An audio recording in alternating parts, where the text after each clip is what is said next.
honorable parents, respected sir, and my dear school fellows. Assalamu alaikum. My name is Umaira. I read in class C. Today, I am honored to speak in front of you about the perfection of Hazrat Muhammad sallallahu alaihi wasallam. So, dear audience, for any human character and personality to be ranked as perfect, it is imperative that every facet of his life should be explicit and exposed to everyone to be looked upon as a model for guidance. Judging against this parameter, it is revealed that among all the apostles and originator of different religions, the only personality which stands shining like the sun is that of Muhammad sallallahu alaihi wasallam. According to estimates based on various censuses, the followers of Buddha is 1/4 of the world population. From historical perspective, the biography of Buddha is no more than few stories giving an obscure glimpse about his life. We know that he was born in the vicinity of Nepal in a rich family bestowed with an inquisitive mind in young age. He saw a few miserable people which showed him a lot and forced him to flee his home. He went to India and preached his religious doctrines from Banaras to Bihar and the passed away from his word. Zoroaster had also claimed to be the forerunner of our religion, but his story is confined to a few absurd statements. The crux of his story is that he was born in the Azerbaijan and preached his religious thoughts in Bukhara, and King Hastashep adopted his religion. He demonstrated a few miraculous performances, got married, born a few children, and then died in obscurity. Can such a character be counted as a role model for the guidance of human race, whose own life story is a mystery?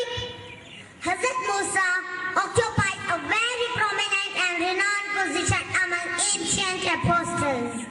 According to the Torah, Musa soon after his birth brought up in the palace of Pharaoh, coming of age.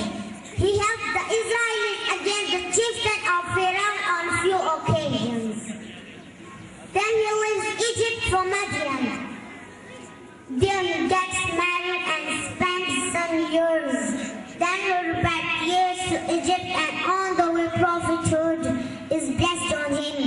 He rules to Pharaoh's palace and manifests a few miracles. Then he seeks Pharaoh's permission to take the Israelites along.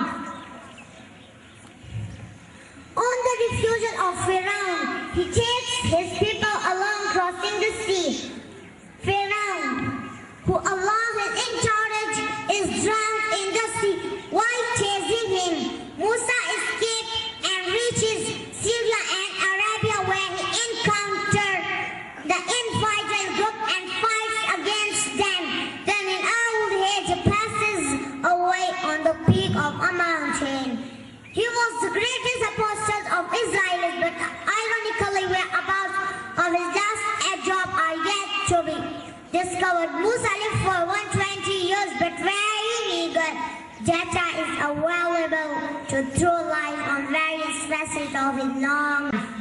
In contrast, the Holy Prophet lived for 63 years, out of which the first 40 years relates to the non-prophetic period, while the last 20 years relates to the prophetic period. Amazingly, from his birth to his death, every single moment of his life has enshrined of the pages of history.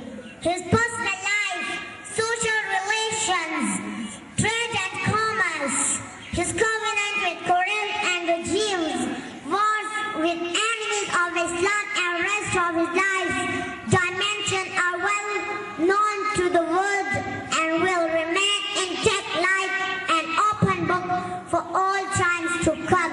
Such intricate detail like names of his utensil, his mantle, his sword, his camel, his shield, his clothing, and eating habits, his way of walking,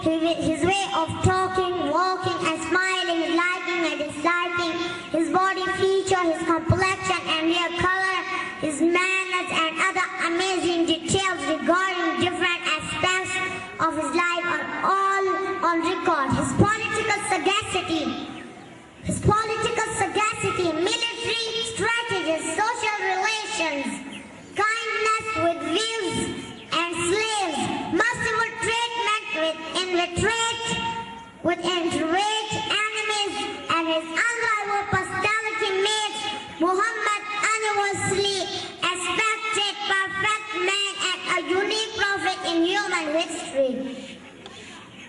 The Holy Prophet was a paragon of virtue. The perfection of his personality is vivid from the fact that even his mortal enemies from Quraysh had honored him with honored fact title of trustworthy and truthful. An excellent evidence of the perfection of the Holy Prophet's personality is the candid acknowledgement made by the Europeans about his greatness in spite of their disbelief in his message. A German writer, Professor Nordek, writes, circumstances changed him from a prophet to a legislator and a ruler, but for himself he sought nothing beyond the acknowledgement that he was Allah's apostle, since this includes the whole of Islam. Major A.J. Leonard writes, personal ambition and aggrandizement never for a moment entered his head or formed part of it. On the world scene, India, China, Egypt, Syria, Greece and Rome proved cradles of great civilization. Closure theories of morality were presented. Grand principles were made covering social, cultural, and these principles, but those great civilizations could not withstand the vicissitudes of time and were prized once for all. On the contrary, Islamic civilization took only 20 years established. But even after the elapse of 14 centuries, it is still flourishing in different parts of the world. The main reason for survival of the Islamic civilization is that it theories and draws its lifeblood for the seerah of Muhammad. The greatness of Muhammad and the sublimity of his mission is evident, lives and reaches at the call of their respected and religious leader. Respected audience, since of seerah of Muhammad emerges as the most perfect, unparalleled and unique in the entire human history. Therefore, it presents an epitome of guidance for whole